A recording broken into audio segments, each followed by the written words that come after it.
Praise the Lord friends. இன்றைய தெய்வ வசனம் உங்கள் மனசுக்கு பேசட்டும். சின்னவன் ஆயிரமும் சிறியவன் பலத்த ஜாதியும் ஆவான். கர்த்தராகிய நான் ஏற்ற காலத்தில் இதை தீவிரமாய் நடப்பிப்பேன். ஏசாயா 60:22.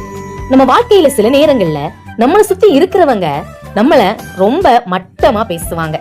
உன்னால இது முடியாது, உனக்கு அந்த அளவுக்கு தகுதி இல்ல அப்படின்னு நம்ம திறமைய சந்தேகப்படுவாங்க.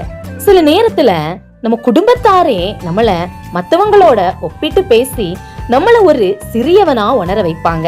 நான் எப்பதான் முன்னேற போறனோ அப்படின்னு நீங்க ஏங்கி தவிக்கலாம். ஆனா கர்த்தர் இன்னைக்கு உங்களுக்கு சொல்றது இதுதான். இன்னைக்கு நீங்க மத்தவங்க கண்ணுக்கு சிறியவனா தெரியலாம், ஆனா அவர் உங்களை ஆயிரம் பேருக்கு முன்னாடி உயர்த்தி வைப்பார். அதற்கான காலம் வரும்போது யாரும் தடுக்க முடியாத அளவுக்கு அவர் உங்களை ஆசீர்வதிப்பார். கலங்காதீங்க. இந்த ஒரு வார்த்தை உங்களுக்கு நம்பிக்கையை தந்தா கமெண்ட்ல ஆமேன் அப்படின்னு சொல்லுங்க. நம்ம ஒன் வர்ஸ் ஒன் ஹோப் சேனலை சப்ஸ்கிரைப் பண்ணி தொடர்ந்து ஆதரவு கொடுங்க.